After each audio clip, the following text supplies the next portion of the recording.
It's been a long journey. Out here, it's easy to forget time. Days, hours, they lose meaning when you're surrounded by eternity.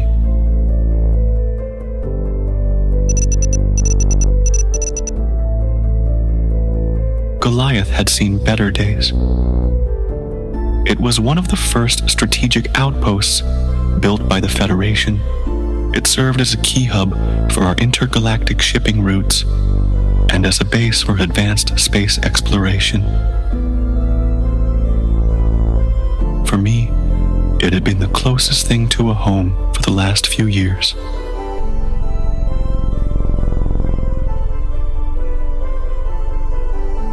Despite its age, the station was a milestone of human engineering.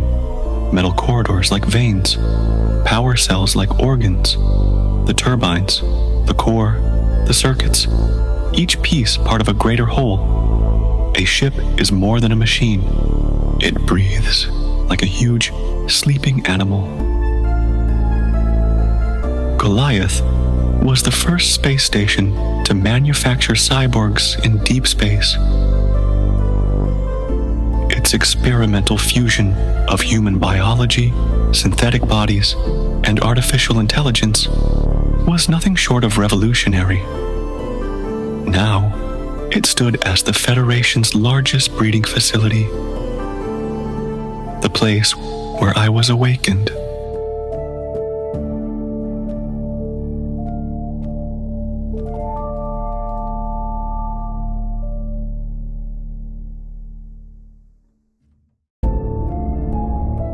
Our scientists had discovered a disturbance about 3 months ago, 3 parsecs away in the Nostromo cluster. No one knew what it was, but it was massive and threatened one of our main shipping routes. Long-range sensor data was inconclusive, and we needed to know more. It was decided to send a manned mission to explore the disturbance and, if possible, to neutralize it. My mission was simple: approach the anomaly, record what I could, and bring the data back to Goliath Station. But nothing could have prepared me for what I found.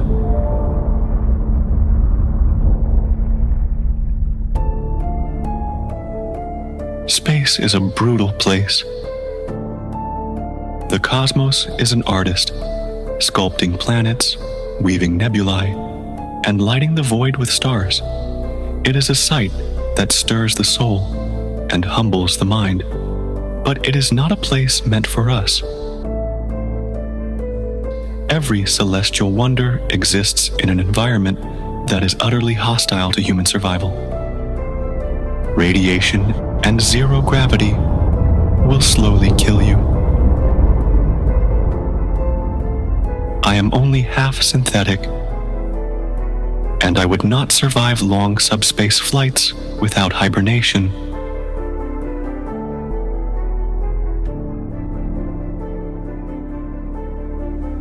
The ship was fine without me.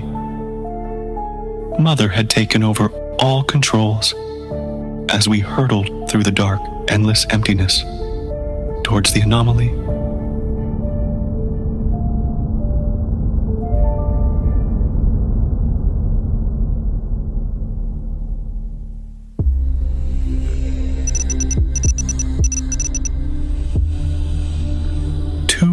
Before I reached my first observation point, Mother woke me up.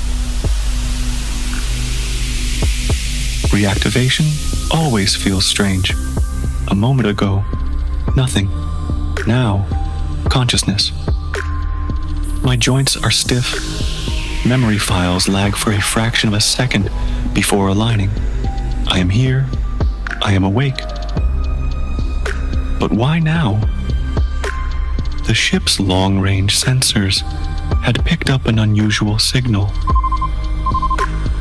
But the signal had disappeared, and now Mother wanted me to look for it.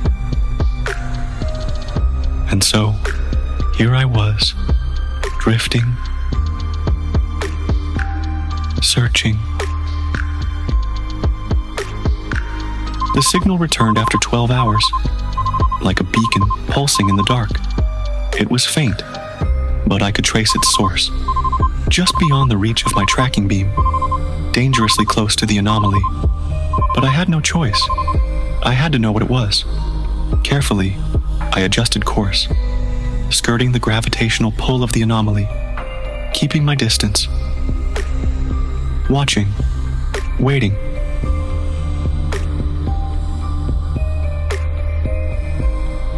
Then I saw it, drifting in the abyss. Silent, alone, like me. An ancient probe, spinning slowly, as if waiting. But what was this strange object? Where had it come from? Its design was sleek. An alien artifact, perhaps. A message from another world. Another time. I was about to learn the truth, and I would soon wish I hadn't.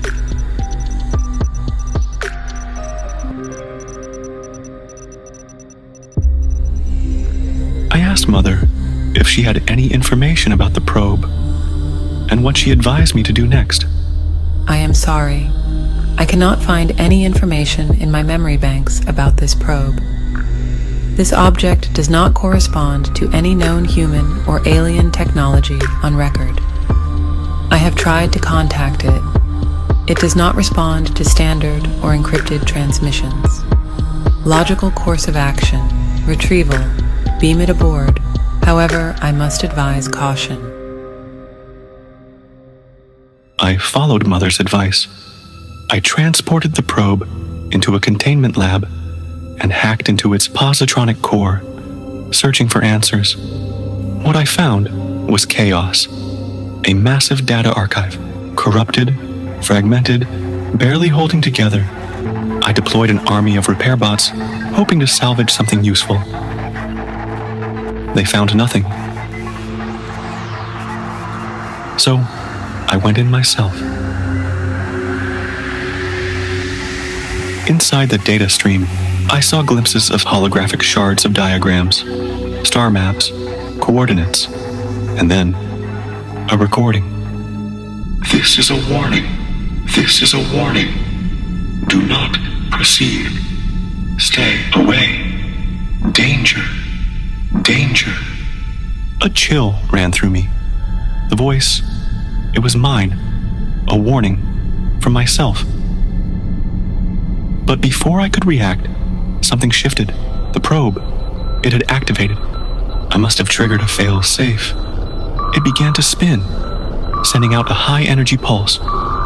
Then, the anomaly responded. A gravitational wave surged outward, pulling the ship into its grasp. A heartbeat later, the vortex collapsed, erupting in a cataclysmic explosion.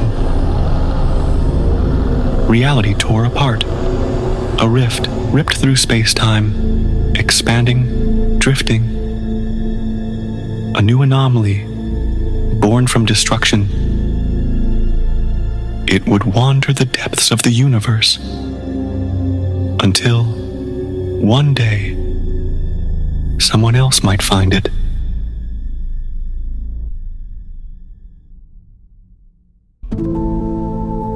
The damage was catastrophic. The ship was shattered, beyond repair. I had just enough power left for one final triangulation to calculate our location and time. The result was staggering. Not only had we been cast adrift, the explosion had flung us 17,000 years into the past. 17,000 years. Even if we could fly again, there would be no one to fly home to. Earth, in this time, was locked in the deep silence of the last ice age.